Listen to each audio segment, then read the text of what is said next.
Welcome to MarkWHO77. Woohoo! This is our 6th episode. Can you believe it? This is MarkWHO42 and the 77 Publications combination show here on the 77 Publications YouTube page, where we talk all about British comics and creators and people who are involved with the 77 Publications. So I'm going to keep saying the 77 Publications over and over till you get it in your head. This is the 77 Publication and MarkWHO42 show. If you look at that guy in the bottom, that is Ben Cullis. Ben Cullis is the editor-in-chief of the 77 Publications. Say hello, Ben. Heidi, everybody. And if you look, the person to my, I guess this way, to my left is Vicky Jakubowski, my co-host on MarkWHO42. Say hello. Hi. Now that we've all been introduced, what can we talk about today before we start with our special guest? And we'll get to that in a moment.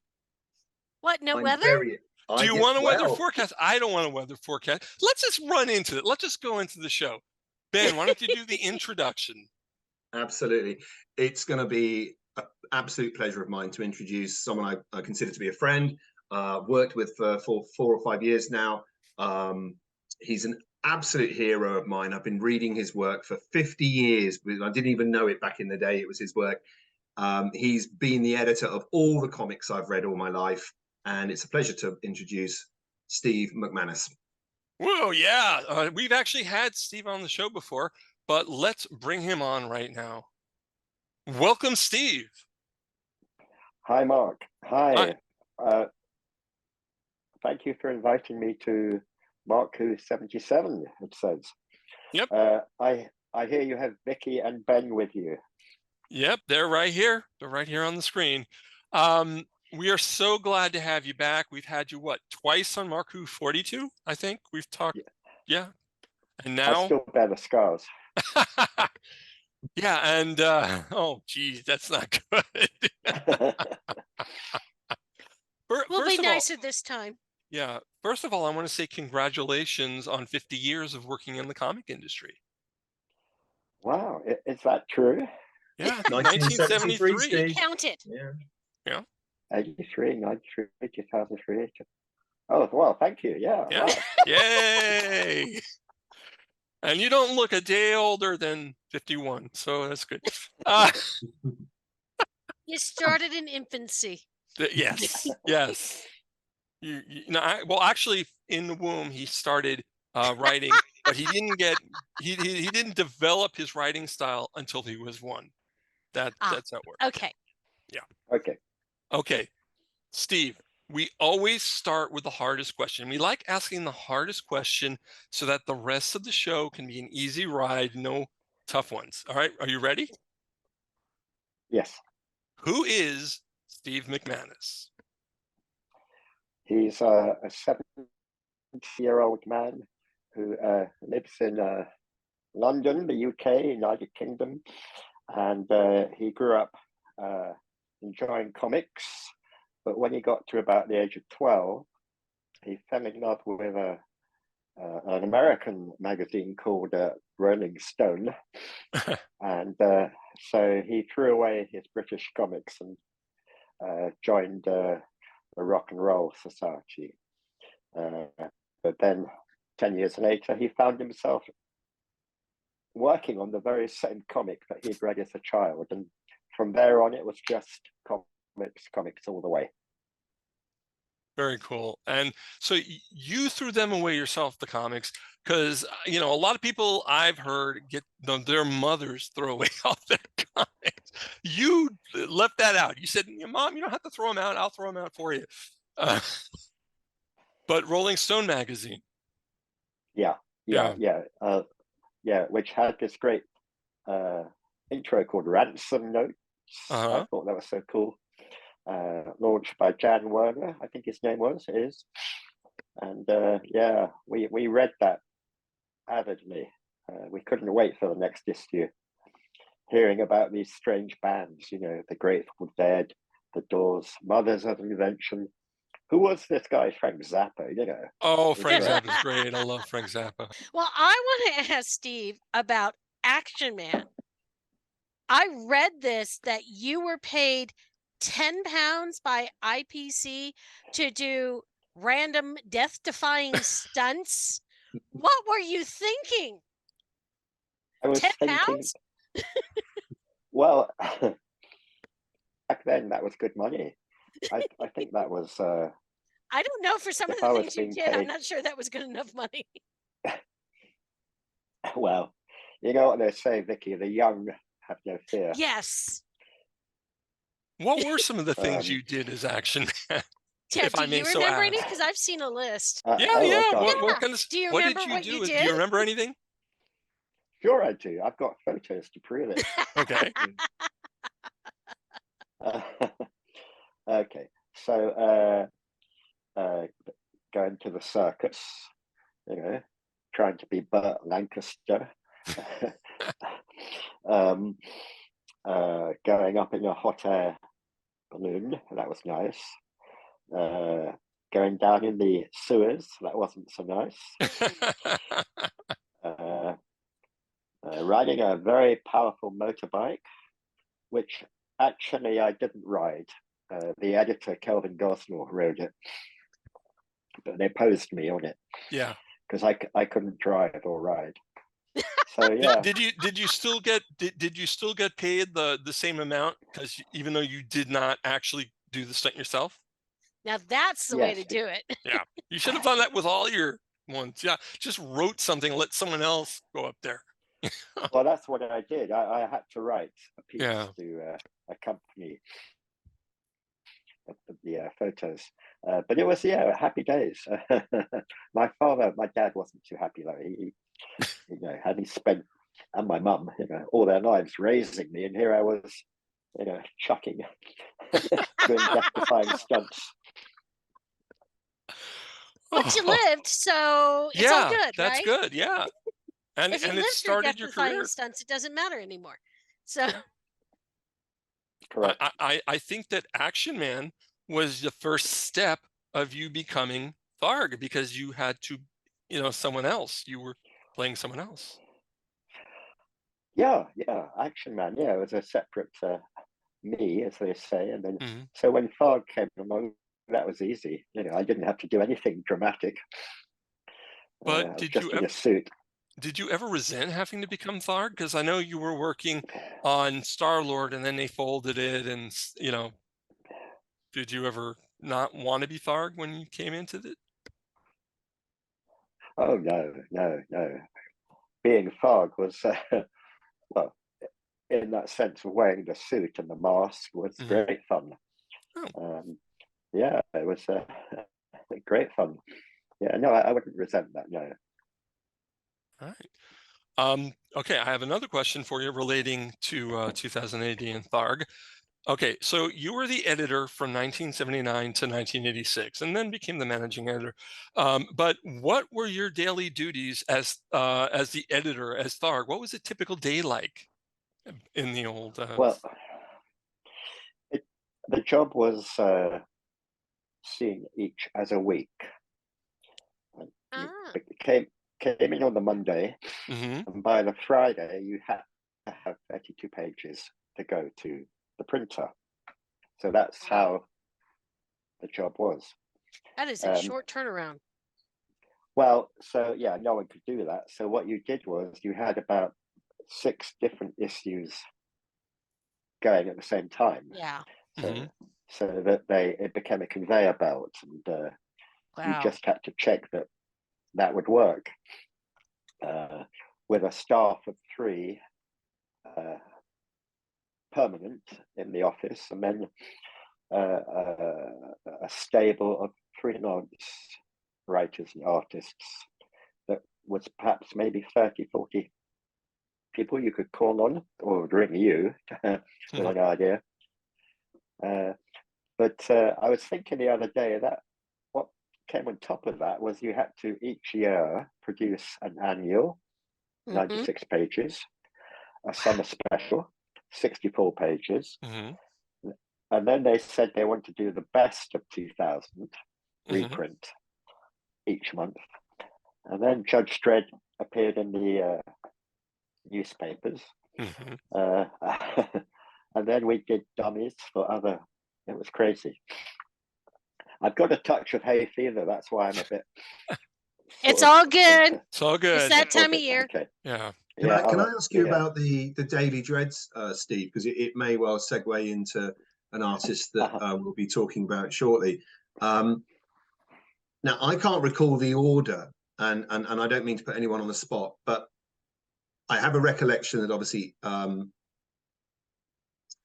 me see, Ian Gibson did an awful lot of the Daily Dreads for the Star. He did. And yeah, and was he the first, or was it the other Dredd artist, Ron Smith? I was going to say, yeah, Ron Smith. I don't know which way they went round, but were you having to actually liaise and pass that work on? Is that part of the job as well?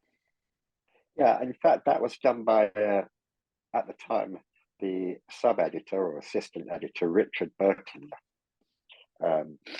who the way it worked was he got in touch with John Wagner and Alan Grant and said, "We've got the chance to put Dredd in the Star. Can you write it?" And they said yes. And then, because I was away at the time, and then he figured out Ron Smith would be a good artist, so he put those two together. And then there was an editor at the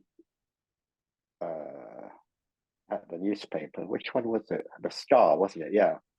A guy called Jerry who would ring up and say, "Have you got the script or the artwork?" each week. He had a kind of moany voice. So he'd kind of go, "Have you got the artwork this week?" So Richard would have to bike Ron's artwork over to round the corner to the Star's offices. And that's how it worked. Wow. Well, because geographically, you were still Fleet Street in those days, or was that before you'd gone to Stamford? No, you're right. We were still just across the river from all the big newspapers of the day: the Express, the Mirror, Guardian, Times, and the Sun. So I suppose if it wasn't such emergency, Richard could have walked the artwork over to Jerry. And no, I guess the gauge of whether you were really busy or not is: did you ever have time in your working day to read a newspaper, or were you literally on it all the day? No. It was a big thrill to see the front cover of this newspaper, or the front page, announce Judge Dredd inside. That was wow. That was it was a real high. I mean, the Star was selling, I don't know, around 1 million a time, 1 million a day, wasn't it? Wow. You know, it was it was a big seller. Yeah, and Ron's artwork was perfect because it was bold and punchy, leapt off the page at you, and John and Alan just kept the dialogue very tight, so it was bam, bam, bam. And these were 3 panels, weren't they? They were usually just 3 panels. Yeah. And Ron was working about a half up, so his artwork would be about a foot that way, 6 inches that way. Yeah, nice artwork. Yeah. Happy days. So you were doing that.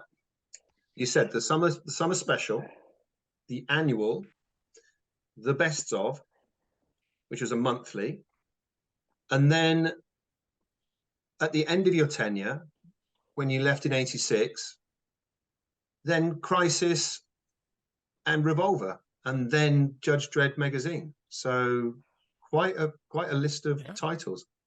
Yeah. Yeah, the sequence was Crisis. You're right. It was it Crisis Magazine Revolver or Crisis Revolver Magazine? Yeah. But yeah, so those 3 were. It was great because we had the backing, the budget to put money into those.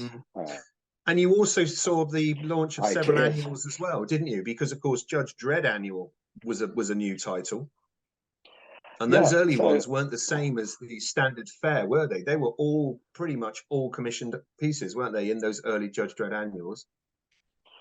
Yes, indeed. So as a team, there was me, Richard, Robin Smith, of Bogeyman fame, and another guy. I think I did the Judge Dredd annual. Richard Burton then took over the 2000 AD annuals. So he had the job of commissioning those. I think Robin worked as art editor on both the Dredd annual and it was a crazy time. And then, as you say, we had Richard and his team, because by then Richard was editor, were doing the yearbooks, which was a soft cover version annual. And we thought a yearbook was a good American word because college books and all that, yeah. You definitely, when you were doing editor, you also wrote some stories. You wrote for MarkWHO77. You were the originator. I think you started MarkZero, which was a spinoff from MarkWHO77. And for those of you who don't know who MarkWHO77 was, think Steve Austin, but British. Better. Yes, better British and BB, and we need one more B. Because, okay.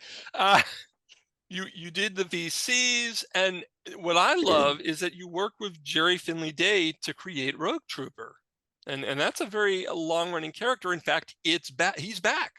Isn't Rogue Trooper back in 2000 AD? Yeah, I think so. Yeah. Yeah. Wow.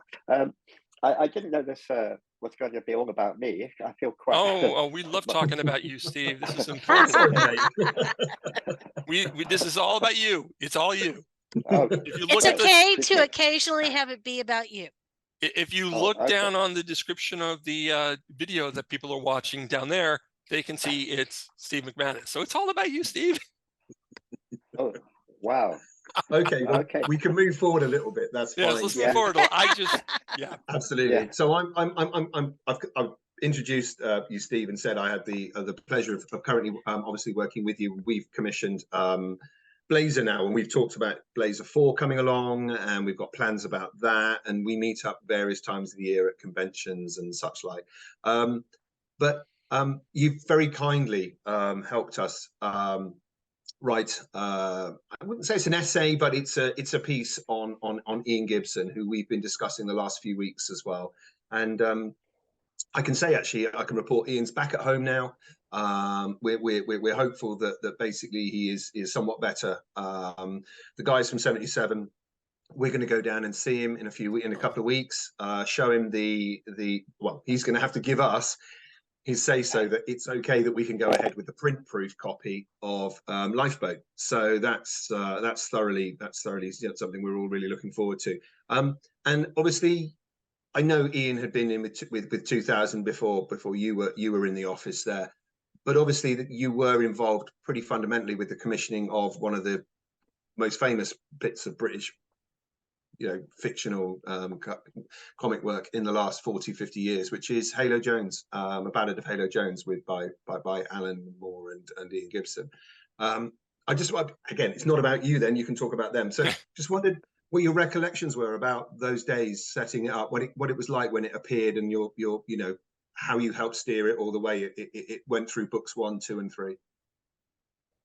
Well, they brought it oven ready to me, and I guess that what I contributed was the should I say the daring do to put it in the comic, because it wasn't in any sense a 2000 AD strip, was it? It was it was markedly different. Yeah, absolutely. Yeah. I mean, Death Planet with Lorna, with from just prior to you joining, was a similar thing with a main lead female character, if that's what you're alluding to. Yeah, but I think she had more action going for her. I mean, Halo, her prime motivation, it seemed from book 1, was to go shopping. And so you think of the 100,000 schoolboys aged 12 who are brought up on Dredd and Strontium Dog, and they come across this strip in the center of their comic that they adore, and you can imagine them going, hey, Mar, what's all this? You know, where's the guns? Where's the uniform? Where's the bad guy? So, but to be fair, it made its mark, didn't it? And there was a book 2, and all I asked was we had a bit more action, which I know Ian thought it wasn't needed, but I think it was. And so book 2 is very on the money in terms of what will happen next week, which is what a comic's all about in this country anyway. And we were slightly, I think we were used to the language issues because we had Ace Garp, an Ace Garp trucking company. The language was hilarious, and we had to have a glossary built through that. But the same is true of Halo Jones, and I think it asks quite a lot of a young reader really to actually kind of take that on board and take some ownership of actually being bothered to learn what was actually being said. So was that ever a concern of yours with Halo Jones, or did you think that that was actually a positive of the strip? Well, I think it was a case of in for a penny, in for a pound, might as well go the whole hog and have strange kind of words and stuff that even I was kind of thinking, what does that mean? I don't think you want a comic where the reader has to say, what does that mean? But I think as it happened, the readers were growing up, so by the time book 2 came out, they were 2 years older. They were 14. And there's a big difference actually, between Steve, we're talking about anniversaries and 50 years for you. It's 40 years this week since Halo Jones launched.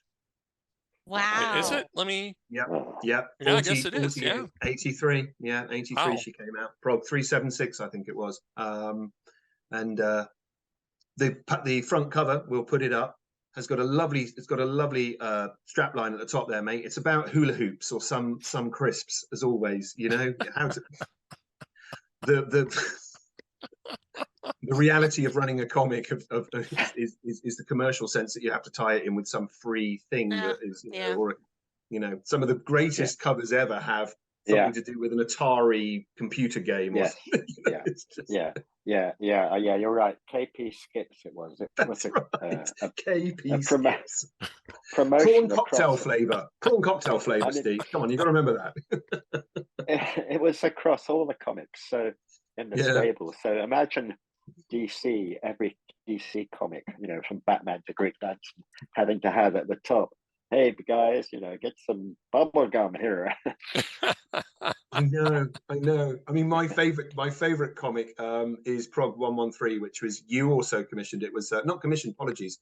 Brendan McCarthy turned up to the office, so it's the Dredd, the red Dredd, with the cityscape behind him. And he's got that Rick this was your choice. It had Rick Random. Yes. Yeah, it's got Rick Random ruining the banner at the top. But I mean, that was your choice. That wasn't a commercial decision, I'm pretty sure. I put my hand up to that one. Rick Random, because it was the comic was originally from the 50s or something, and then it was put in the annuals. And I remember when I'm reading the annuals going, can I just skip these pages? It was, and you had to really look because they're in small type. But then it's Ron Turner. Was it Ron Turner? Great artist. Great artist, but of a different era, really, or of a different genre. Turner, yeah. But then you commissioned a new story, if I'm correct. I hate to say this, but why? No, I didn't say that. That was the previous. Was that? Theme. Oh, okay. Yeah, I got the dates wrong. Not his fault. Not his fault. I think Steve had only been involved for a matter of a few months. Yeah. He was still getting his feet under the desk. That's right, because if I remember correctly, there was always a backlog of stories that you were able to pull from. So it probably wasn't you. And the company, the management said you had to use everything that was paid for. It was bought. Oh yeah. Yeah, it's legend, isn't it? Well, but I can see that from a business perspective. They're of course going to say that. Yeah. It's like, but it's not quite. You got to do it anyway. You got to do it anyway. So with Rick Random, you had to, because it was there. Gotcha. Okay, well, so you're right. I inherited it. It was on the books, as they say. It was there. The artwork was there. It was commissioned by the previous guys who were Nick Landau. Hmm. He's a big comics fan. I'd never heard of Rick Random, and when I met him, I didn't fancy him anyway. But comic fan Nick and others thought this was the best sci-fi, maybe it was, strip. But Wow. And that's the guy who went on and then commissioned Bill Sienkiewicz to do covers for Dredd with the Titan book releases. Yes. You can't marry the two together, can you? You just can't say it's just extraordinary. Yeah. That's the good story where Nick rang up Sienkiewicz and said, "I want you to do Dredd in Oz." The cover came in. You know the story. The cover came in. It was Judge Dredd with Dorothy and the dogs and everything. I want that artwork. I will sell my liver for that artwork. It's intriguing and scary all at the same time. Yeah. There is an image somewhere. So that would be brilliant. Yeah. I remember seeing a reworking of that, maybe by, I can't remember who did, the artist who did the Dead Man series. Was it John Ridgway? I thought I saw some Ridgway versions of that sort of strip, or something. But anyway, that's a hazy memory, so apologies. There we go. Anyway, there we go. Steve, what are you drinking, and can you share? Yeah, this is I can't share, and it's all gone anyway. Is it an Irish cordial? Is that what it is? An Irish cordial of roasted hops? Yes, it's Guinness. Ooh. Guinness. I'm drinking squash. I'm drinking, what are you drinking, Mark? Publix water. This is an advertisement for a supermarket chain here in America. And I have Vicky, absolutely nothing exciting. It's not I've 5 got water. p.m. where you are. Yeah, I'm saying it's still morning. No, that's true. That's true. It's still Sunday morning where I'm at. Yeah. Hey, it's 5 p.m. somewhere, Vicky. Yeah. Okay. Well, for you it's 7. For you it's much later. Here soon. So, Steve, we're going to be at London Film Con together. I'm terrified. I'm terrified. You're going to hold my hand, right? Because I've never done one of these big ones before. How big is it? It's not like San Diego, which is the size of London. Town. I don't know. I think they expect 25 to 30 a day, 30,000 a day. People go through. That's San Diego Comic-Con size. That's okay. And it's in. It's actually not the biggest one. No. So. Okay. So it's in Earls Court, which is known as Olympia. It's a proper kind of huge London-based conferencing exhibition centre. They have the Caravan Show. Do you know what I mean? They have those sorts of things there. So, Steve, have you been to you've been to those big gigs? What advice are you going to give me? No, you're not going to give me any advice. So I'm on my own. Well, I mean, Ben, if you want to set up a virtual, TV on the side, I could help you. I could hold your hand because I've actually done. What are you going to be Max Headroom there, Mark? You're just going to be there and talk to people as they walk by. Hi, first thing is, hello. It's a real shame because unfortunately, I think Steve, you're seeing Bruce, aren't you, Saturday night? Yeah, I am. Yeah, in Hyde Park. Bruce is doing Hyde Park. We mean Bruce Springsteen. Yeah, and so I was I'd asked Steve rather cheekily if I could stay over, but you're welcome, Ben. But Bruce is staying the night. I think Bruce is staying the night or something. I'm not quite sure. But no, Steve, we're on stage at 10 o'clock in the morning. I'm just like, really? Ooh. So there we go. And I'm staying at your good friend Pete Weston's, and I'm bringing him over on Sunday. So Pete lives in Wimbledon. Wimbledon is playing that weekend. That starts. Oh my days. Oh God. It's going to be crazy. London's got Bruce Springsteen, the Comic Con, Wimbledon, the British Grand Prix. So when I drive home, I have to miss the M1. Okay. Christ. Excuse my language. I don't know anything about. All I know is some guy called Dolph Lundgren's going to be there, or other big stars. And Chuck. Chuck's going as well. Which Chuck am I talking about? Was that second name Walker? Oh, Ranger. So Chuck Norris, huh? Chuck Norris is there. Okay. That should be interesting. And there's going to be a panel. There's going to be a panel with Chuck Norris and Dolph Lundgren, and they're going to fight to the death. I'm ready for that. I'm ready for that. I got to fly over for that. Yeah. And I think don't tell my dad, but I'm not voting for Chuck Norris. They have the usuals. They have, Andy Serkis and, third droid from the left and all that sort of stuff. And Steve, you've got a poster. They've done you a poster and everything. Ooh. They've gone really heavy. They've gone really heavy on the rather late but appreciated publicity. So why? Because Steve, I know it's all about. You're I know you appreciated and don't loved know. by I know you all. forget that it's not about you, but you are. Okay, you would look to okay. Who would you look to and say were the doyens or the godfathers of British comics? Who would you say are those? Is it like David and Mr. Anderson? Is it, or I'm just trying to think of the name of the people who are your bosses who are still with us. No, the doyens are. Yeah, who were the bosses? Because you're the capo de capo now. You know what I mean? It's no. More production editor. Think of the Beatles, right? You got Pat Mills, Jerry Finley-Day, John Wagner. Yeah, but you're George Martin. No, I'm not even George The Martin. sound wouldn't exist without George Martin. It'd just be these four little Buddians twanging around on guitars. It would be. No, I'm the guy sitting next to George Martin, the engineer. No, that's how I see it. You are far more important than you ever realized.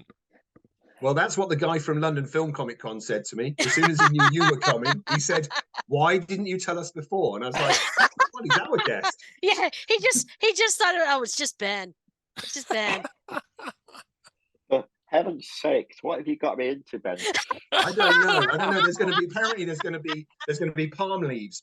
There's going to be fanfares. There's going to be. It's going to be like There'll be Star people Wars at the end. waving The before Star Wars you. scene? When they get their medals pinned on at the end, yeah? It's going to be like that. There's going to be big steps. There's going to be columns. There's going to be things. There's going to be loud pomp and circumstance playing. And then there's going to be me as Max Headroom saying hello to everyone while you're there's going to be me freaking out going, yeah, imagine me as C-3PO. Oh. And you're Ben Obi-Wan Kenobi. That's who you are. That's it. You're old Ben. That's it. I'm young Ben.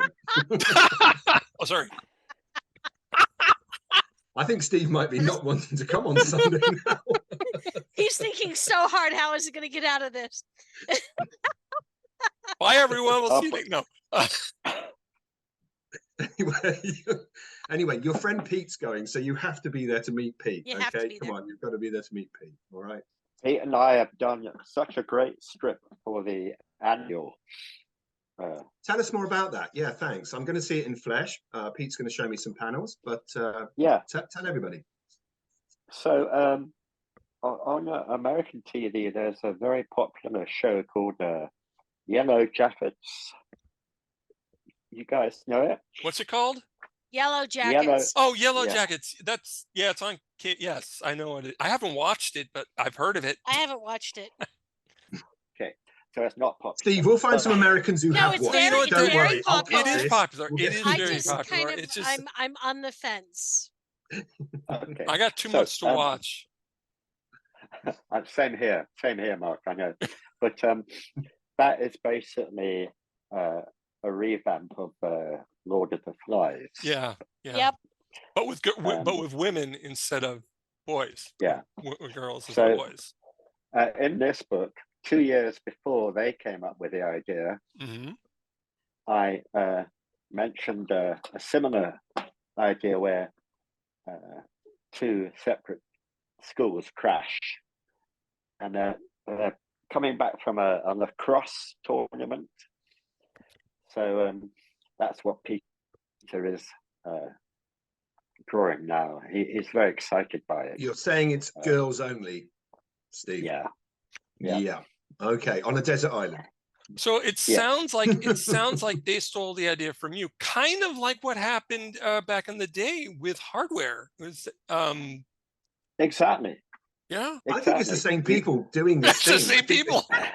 Vicky, I don't know, Steve. Do you remember Vicky's in law? She does law and stuff. Yeah. You need to get her on it. She knows them. I was curious. I mean, how did you get that lawsuit going, and how the heck did you win?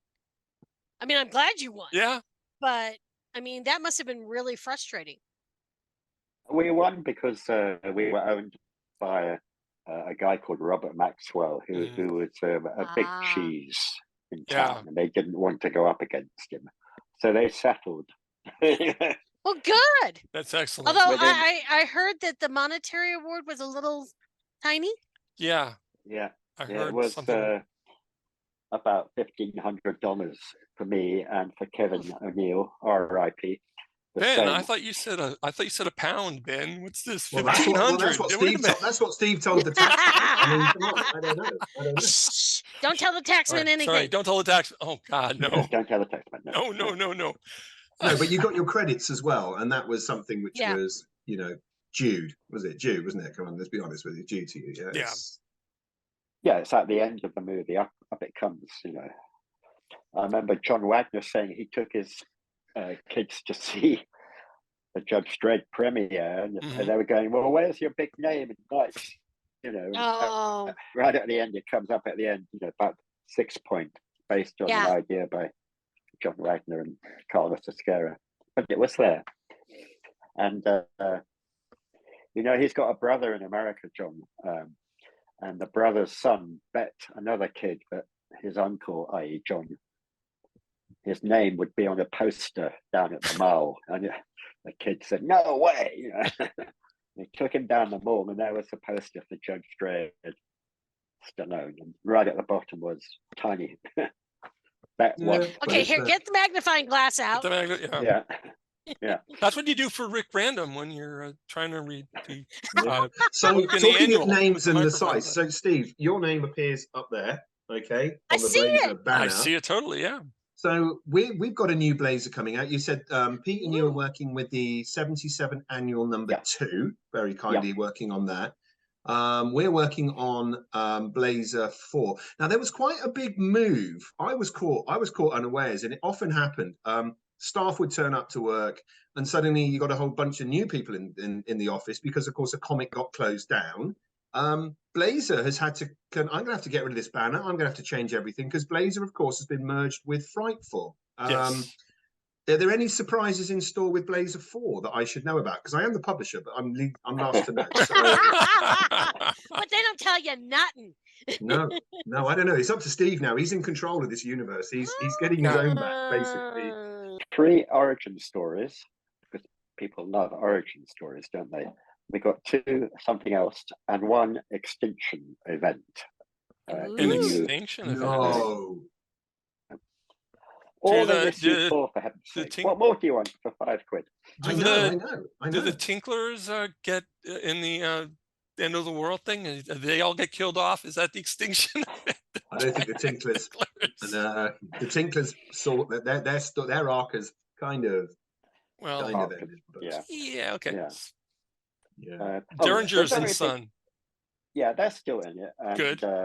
Stop we guessing, got- Mark. Let's be surprised. All right. When's it coming yeah. out? When's it coming out? I want to be surprised. I don't want to be surprised. He wants to know now. Well, that's for Ben to answer. But I would say the big news is Tornado Ted, our resident boxer. Mhm. He's in. He went to Vegas. Did he win? He won. Wow. Yes. Oh, yeah. So maybe in issue 5 we could have more tips because I kind of was looking forward to those. Yeah, Absolutely. yeah. Good point. More tips. Yeah. Well, I think we'll be so- launching. I think we'll certainly be launching. So we've got 3 huge guests at Lawless next year. Steve's the biggest of them all. Some other chap called John Wagner that Steve mentioned earlier. I He's have no launching idea a who book. that is. Some other bloke Monkey Gibbons, don't know. Dave Gibbons, he's launching a book, and Steve's launching a book. So there's going to be 3 people launching books at Lawless next year. Excellent. Oh, that Good, sounds yeah. fabulous. In fact, we should get them all You together. guys, come on over. I think we should get John to write something for Dave, and Steve can publish it. I think, or edit it. I think that would be brilliant. But in fact, Steve, we can get you in on the production of the Lawless program. I think Vicky and Mark still haven't got their latest one. Yeah.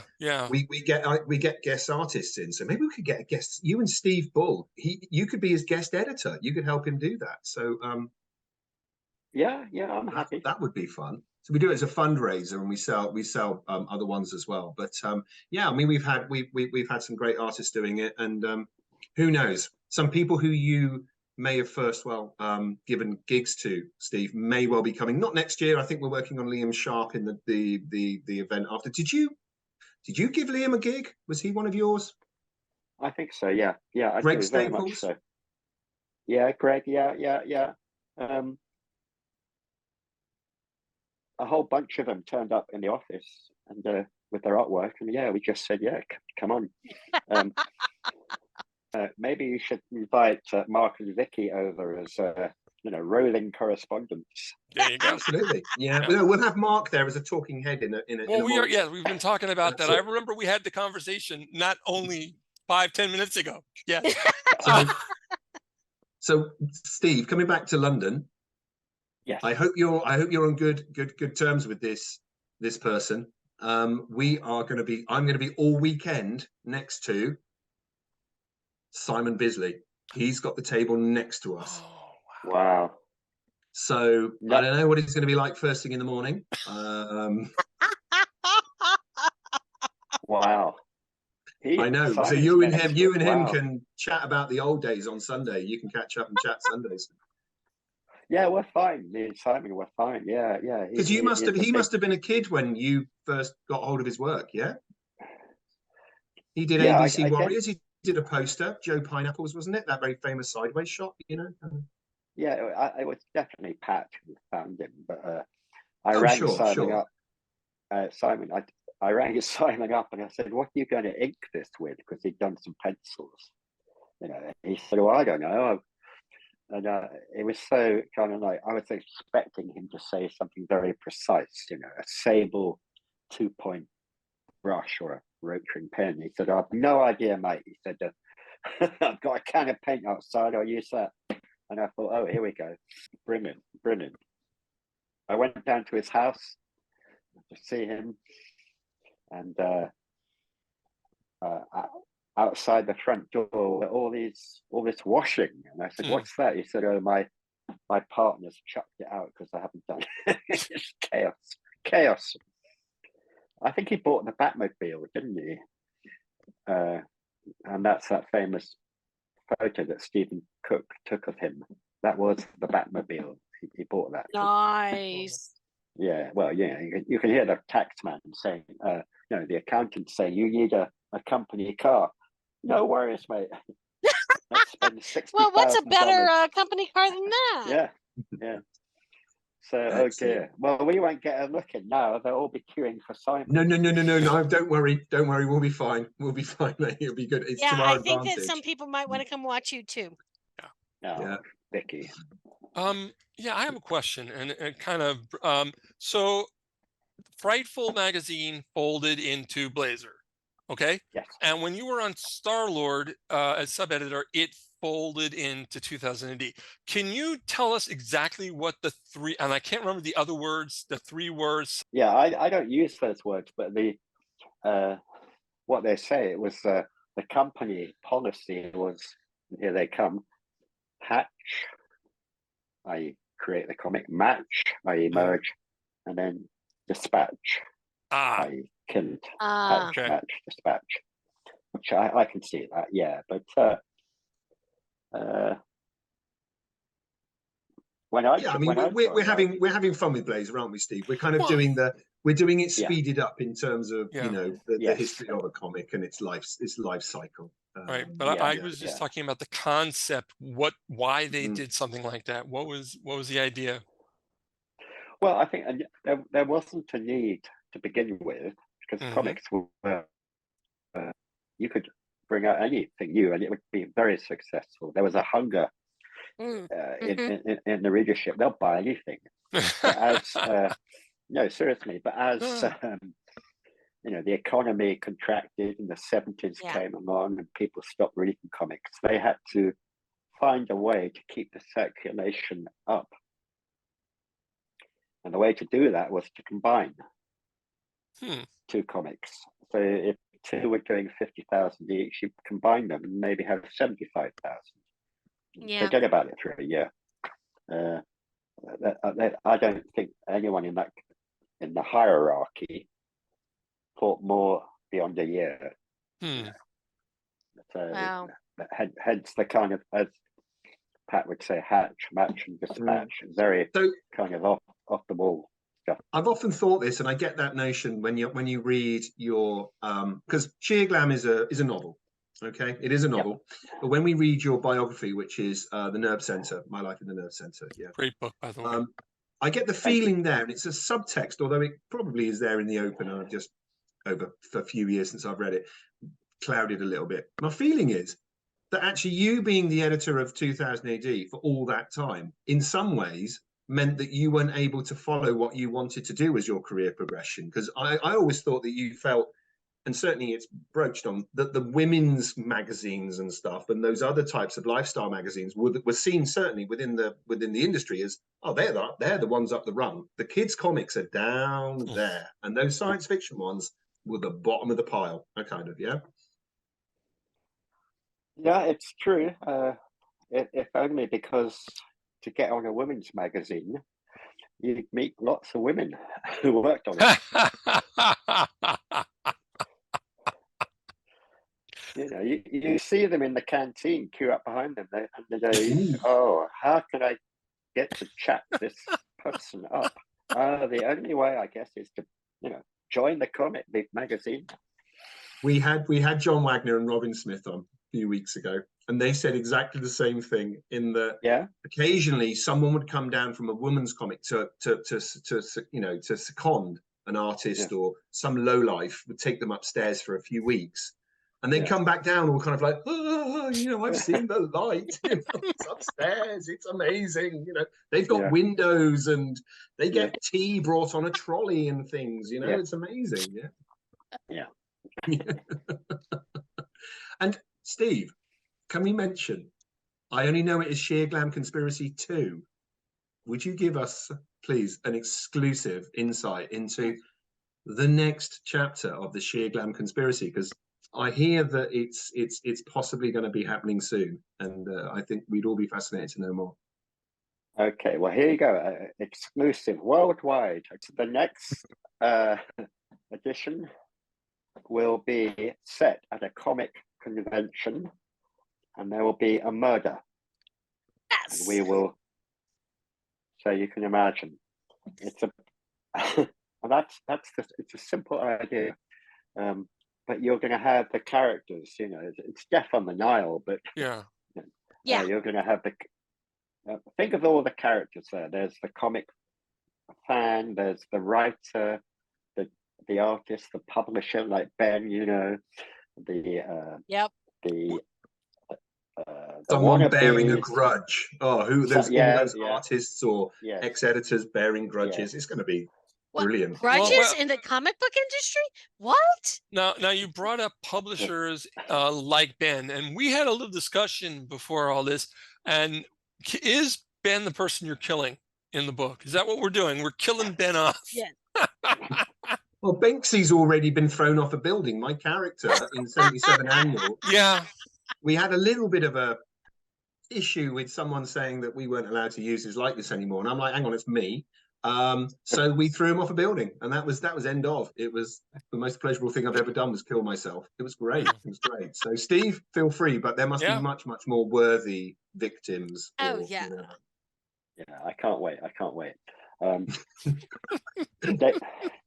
David Bishop, who worked on them with me, you know that name? Yeah, David Bishop. Yes. He's doing very well with his novels set in Florence, I think, in 300 years ago. His books keep getting nominated in quite prestigious awards. So I might ask him for a few tips on murder mysteries. Well, I mean, John Wagner's gone down the road of having a lunatic detective in the form of Bogeyman. So I think murder is where the money is. I think it's definitely yeah. Absolutely. Well, I think people will be buying this because they want to see if it was them, who was sick over this person. Because I'm going to use all the real events that I've witnessed at comic conventions. Oh my gosh, there is so much fodder that you could pick from.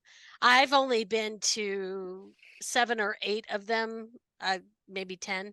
I may have lost count over the years in different places. And some of the stuff you see happen at those events, you just kind of go, someone's got to write a book about this. Yeah. Because nobody has any clue the underbelly and the after hours events and the behind the scenes. And, the stars with the big egos who goes, I'm not going to do this for less than $2,000, period. Yeah. And that third droid from the left not getting the credit that is due to them, surely, What stays in wherever I set this, probably some I'd pub. hope a British one. But you don't have to. It can be American. Because if it's not a British one, you could get some tips from us over here in the U.S. Well, I'm pretty sure that a Comic-Con convention anywhere has some of the same craziness that happens regardless of what state or country you're in. I think it's just an accent difference, possibly. I mean, exactly. I'm already thinking as a kind of cartoon thing. If you had a page with 4 panels, you could have the same panel, but from around the world, different speech bubbles in different languages with exactly the same thing. Yes. Yeah. Yes. It would, I just wanted a credit in the book, Ben. Thanks a lot. I just wanted some kind of thanks. You killed off my character. Yeah, exactly, mate. I know who we can kill off in the book. Possibly Mark. Only for $1 million. Oh, have either one of you? So I've got to ask you. Steve wouldn't. I mean, Steve knows we do. Steve and I kickstart, so we kickstart Blazer, and we have had the sub editors, don't we, Steve? Yes. I think we've already got someone who's already. I have. Yes. And he has a picture of me from a very long time ago in it. Yeah. And that picture, I was reading it again today. Vicky, did you write that or did Steve write that? Who wrote the text? I gave him some points and he wrote it about me. That's what I thought. Okay. And everything about it was true. Well, fairly close. Steve delights in his feature pages, don't you, Steve? You love doing that. Was so good. So Blazer's a 70s story. I'm going to have to give a little preamble here. So it's a 70s comic. And we always started off with, picture of the sub-editor, if it was Action Man or whatever. And then we don't actually, the only thing we don't do, Steve, is we don't have the close-up picture of, can you tell what it is? No. The peg or the battery head or something, right? But we have all the rest, don't we? We have a joke, we have a preamble, we have some letters. It's brilliant. And you love doing those. I think it's just great. That is, it is just so amazing. Yeah. Blaze away, Steve. Yeah. Blaze away. There you go. I like that. Like quite a few Easter eggs in those features. So I won't tell you what they are, but you have to go back, guys, and read the names who sent the letters in or who made this prediction, and you should be able to put 2 and 2 together. Play with those words. There's a guy called Ray Kurzweil. I think he's in there somewhere. But it's great fun, And that reminds me now that I need to, in issue 4, see what happened to Vicky, because she's joined the staff in issue 3. I don't know how she got on. She could either go up the ladder or down. She can go down. So Ben, we were talking about possibly adding another staff member, and I was coming up with an idea. Since it would just be points. This person is a Doctor Who fan who believes that who says, who is this Tom guy anyway? John Pertwee will be the only Doctor for me. Absolutely. This is Tom anyway, and I think that would maybe spruce that sentence up, but that might work. There can only be how exactly? He can only regenerate a certain number of times, can't he? He can't possibly have anyone regenerate more than that. And, I mean, if the book is from 70, if the comic is from 74, Tom Baker started in 74. So who's this Tom guy? I don't know. Absolutely. Yeah. We had that. We had that with a dad saying, "Who are these ABBA people? They're rubbish." Yes. How in the world did they win Eurovision? Yeah, exactly. I think we should have a letter from a young B. Johnson of London. or something. I don't know, but you know, you can play with it. But, I love it. Yeah. But I loved it. It comes from, also, we got to say, it's always worth crediting, and Andrew Richmond was on our show before. Andrew's the art editor, and his notion, or we'll work with him about this and check with Steve. So because the comic had been found and discovered at the Singapore docks after a convention that the 77 publications went to, and we obviously then found the Holy Grail of British comics, the Blazer. To show what the industry is like, of course, we're not going to waste it. We're going to resell it. But I think the price was £6, was it, Steve? And we had to put a little sticker on the cover for £4.95 or something like that. So you know, little things like that I just love. And the pages are all foxed. They're all foxed. And when I went to a show yesterday, and you see people, first of all, people our age, they walk past the stand and they look at the shiny things and they look at the new stuff. But they stop and look at Blazer, and they don't do that. They pick it up, and I swear some people smell it. I swear some people. I've had to stop other people licking it. You know, I mean, seriously, don't lick the comic. Okay, if you lick it, you bought it. You bought it. Yeah. But the feel of it, it's like the closest we could get to, what was it known as? Was it bog paper or something like that? It was basically known as that. Standard paper was just junk, wasn't it? It was just, you know. Yeah, newsprint. That's what they. Yeah, newsprint. that's Sorry, what we called it here too. Yeah. But it was, as Steve said, the prints were running over the weekend when the dailies weren't being used, so the daily papers weren't being produced, and that is how comics came about, isn't it? And that is just. Yeah. So we're going to keep up. I don't know. I think we realize now that Blazer is now running now. I think, although Steve may have some plans, I don't know. You know, we might even go into the 80s at some point. Who knows? I mean, interesting. You know, shiny cover. Oh, I don't know, Steve. I don't want to promise you anything. I don't know if I can afford it, but you know, shiny paper maybe on the cover. Maybe more color pages, hey? Not just the front cover and the back cover and the middle too. Maybe we can get you some more color. Well, great. Yeah. You'll have to bid for it though. You probably have to lose a member of staff, but you know. It's Bye, Vicky. Bye, Vicky. Bye, Vicky. Yeah, that's right. We had to get rid of Vicky so we can have 4 more pages. When she badmouthed Duran, we knew she had to go. Oh, no, Bay City Rollers. I think you'll. That would be 70. Yeah, well, the Bay City Rollers. Bay City Rollers is still 70s, because I remember when I stayed up late to watch them do the Dick Clark New Year's Eve. And I begged and pleaded with my mother so I could stay up and I could watch them do the New Year's Eve with Dick Clark. I remember the Bay City Rollers had a Saturday morning television show in the United States. Oh my God, that's right. It was a half-hour show. It was, variety. Yes. Oh, it was right there with Sid and Marty Krofft. Yeah. Everything was bright.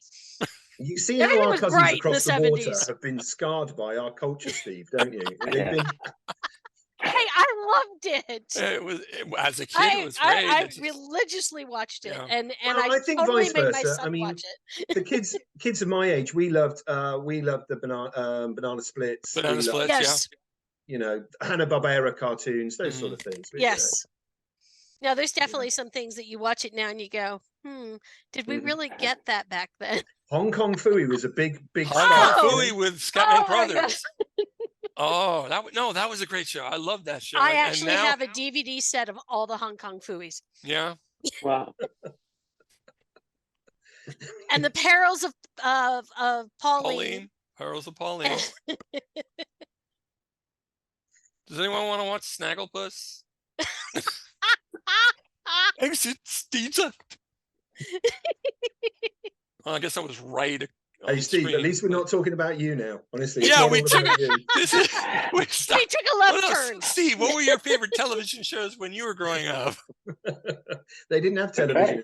Oh, come on! Don't age them that much. Okay, I'll tell you. Okay. 77 Sunset Strip. Good. Yes. Okay. Yeah, we watched that. Streets of San Francisco. Streets of San Francisco, Carl Malden and Michael Landon. Yep. Rowan Martin. Laughing. Oh, yeah. My mum used to watch that. By the way, I got it wrong. Michael Douglas. I don't know why I said Michael Landon.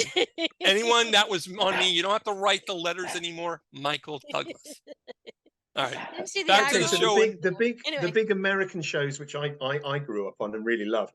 So I said the kids stuff, but was we mentioned Steve Austin earlier, Bionic Man, Bionic from Man.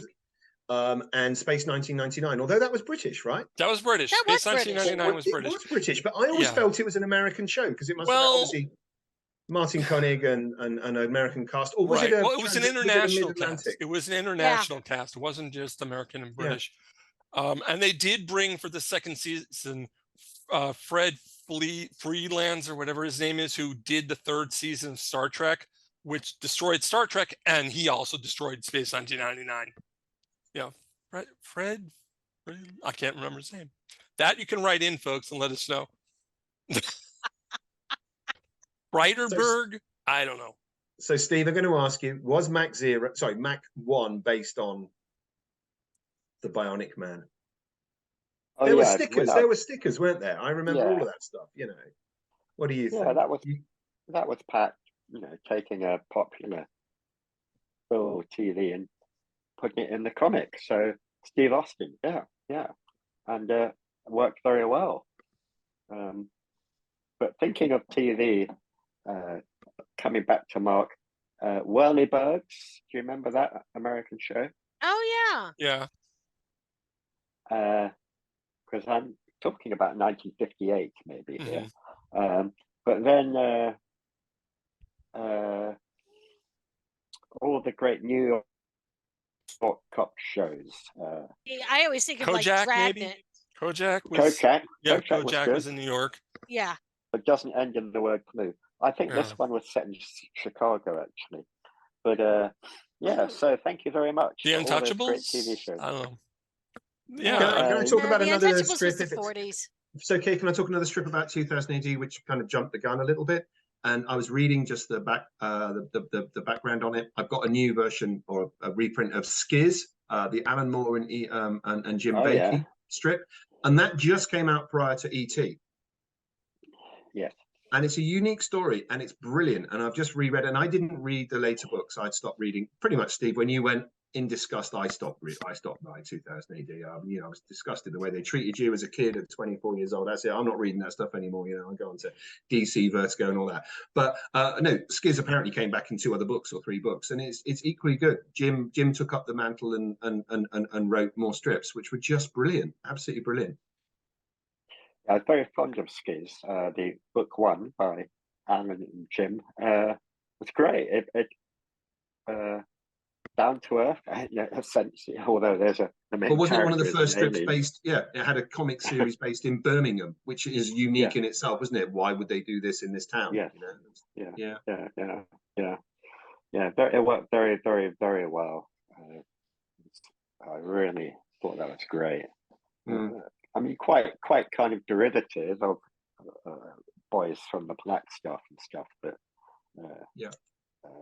very good, very good. Yeah, it really kept us going. Yeah, I remember it well.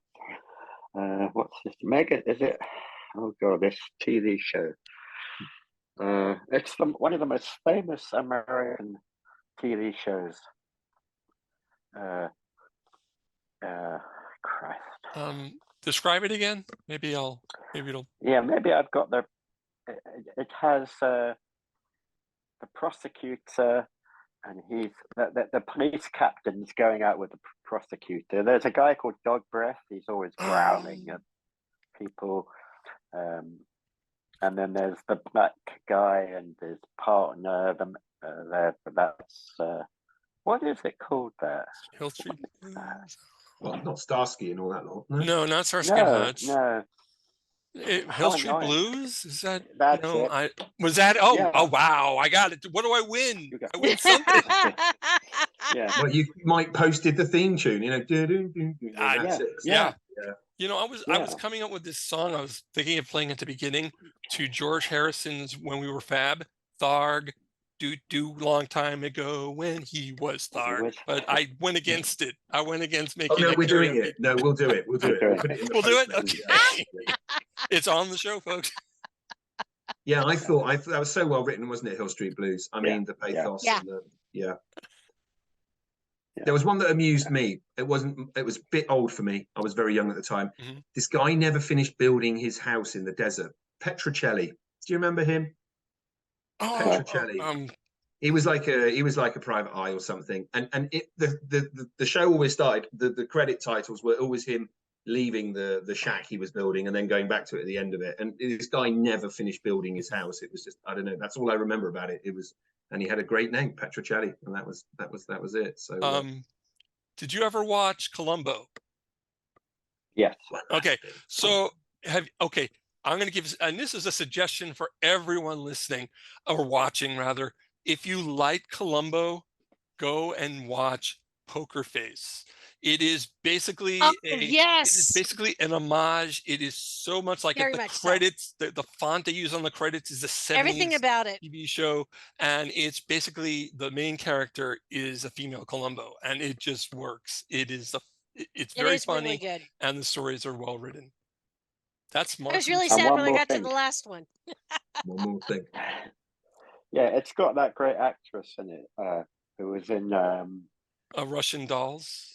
Yes. Yeah, and before that, Red is the New Black, or Orange is the New Black. Orange is the New Black. Yeah. Yeah. Yeah. I can't wait to see it, but I think we have to pay for it at the moment. Yeah, it gets good reviews. Yeah. Oh, it's definitely it's definitely a funny and very funny and good show. I enjoy it a lot. It's very funny for something with lots of people dying. Oh, totally. Totally always good when people are dying. Did I say I that always out like loud? it when they've got the humor with the darkness, because to me that's real life. Life is tragic and funny, and the trick is finding something to make you laugh in the middle of all of it. Yeah. Guys, can you smell pizza? I do, and I think it's almost pizza time. So I'm going to let everyone here have their final questions. Vicky, so you're well, eating. We know you've got a new book coming out. Any other new project? Well, you got new book and Blazer 4. Anything else you're doing? Enjoying being on your show, guys. Oh, we'll take that. Okay, Ben. I want to ask everybody, have you pledged for Bogeyman, which finishes on the 9th of July? Yeah, that's like in a day or two. Yeah. I know, in a day or two. So this is going out on the Friday. Probably, we're hoping you've got the weekend. We've had a great show, great fundraiser with that as well. And don't forget, it will be launching with Dave Gibbons' new book. So John Wagner and Robin Smith will be along to Lawless, and Dave Gibbons will be there. And Steve MacManus is my guest as well, I hope. And I'll see you when in London, Steve. So try and reassure me everything's going to be all right, Steve. You're just saying it'll be fine. Yeah. You and Simon Bisley next to each other. What can possibly go wrong? There we go. Okay. So before we go, I have let's do housekeeping actually. Listen to MarkWHO42. It's available on subspace.radio, Subspace Radio Network. You can go to MarkWHO42.com, listen to it there, the extended versions of the radio show as a podcast. You can hire Vicky and I for conventions in America. We're fine. I used to do conventions all the time. I used to do moderating and interviews there. So I'm looking to do that again, folks. Hire Ben. Anything else you want to get all your best reading material from the 77 publications, including Blazer, from the 77comic.net. Steve, where can they get hold of signed copies of the SheerGlam Conspiracy? Ooh. From Steve MacManus at Mac.com. Okay. Vicky, where can we get the best legal advice? We're prosecutors. We don't give legal advice. Okay. We just put the bad guy away. You don't want to see us. Yeah, if you see us at your door, it's a bad thing. Yeah. Okay. Remember that. So before we go, I'd like to thank Lestat, Luchalibre, for creating our title sequence. Love it. Thank you very much, Lestat. Thank you once again to Steve MacManus for coming on the show. Thank you, Steve. Thank you. We have Vicky Jakubowski, Ben Cullis of the 77 Publications, and myself, Mark Baumgarten. But I must say, And I love to say this, and let's see if I get it right this time, Ben. On behalf of all of us at MarkWHO77, as Banksy would say, until next time, stay lucky. Bye, everyone. Bye. Bye.